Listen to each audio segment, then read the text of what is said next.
Hello বন্ধুরা, ছোট্ট একটা মিনি ব্লগ নিয়ে আসলাম তোমাদের সাথে শেয়ার করছি। তো গুড মর্নিং সবাইকে। সবাই কেমন আছো? আশা করি সবাই ভালো আছো, সুস্থ আছো। আমিও ভালো আছি। Welcome back to my channel Tumpa blog. তো দেখো, আমার দিদাকে নিয়ে আমি কল্যাণে রাখতে যাচ্ছি। দিদার শরীরটা এখন সুস্থ আছে। তো যখন যাচ্ছিলাম তখন আমি ভিডিওটা করেছিলাম। আর হ্যাঁ, এটা কিন্তু কালকের ভিডিও, ঠিক আছে। যাই হোক, তোমরা ভিডিওটা দেখতে থাকো। আর আমার দিদার তো খুবই মন খারাপ, আর আমারও খুব মন খারাপ।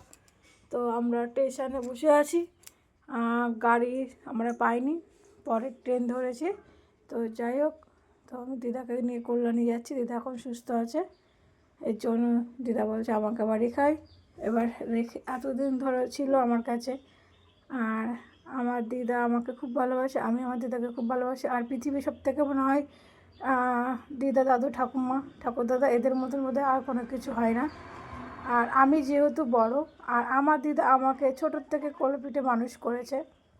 আমার ঠাকুমার প্রতি আমার অতটা ফিলিংস নেই বা ভালোবাসা নেই, কিন্তু আমার দিদার প্রতি আমার খুব ভালোবাসা। আর আমার দিদার কি বলবো, আমার দিদাকে বোধহয় আমি চোখে আড়াই সবসময়।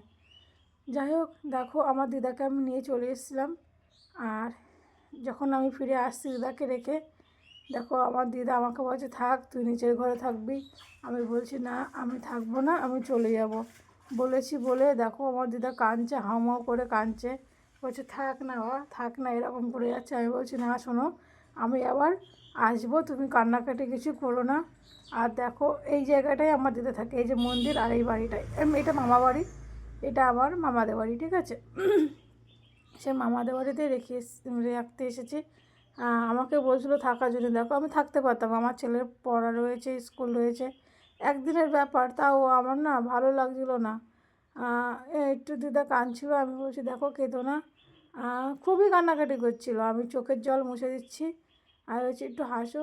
বলছে আমার হাসি আসছে না, তুই থাক বাবা, এরকম করে বলছে। দেখো আমার দিদার কাছে আমি তো ঘন ঘন যাই। আমার দিদাকে আমি সবসময় ফোন করি, কী করছো কী করছো না। আমার দিদা সবসময় খেয়াল রাখি। আমি বললাম দেখো আমি আবার আসবো, তোমার টেনশন করতে হবে না, মন খারাপ করবো না, কান্নাকাটি করবো না। দেখো আমার দিদার চোখের জল মুছে দিয়েছে, আর আমিও কান্না করছিলাম। আমার দিদা যখন কান্নাকাটি করে আমার খুব খারাপ লাগে বন্ধুরা। ওই জন্য বললাম আমি তো যাবো এক সপ্তাহ পরে আমার দিদার কাছে।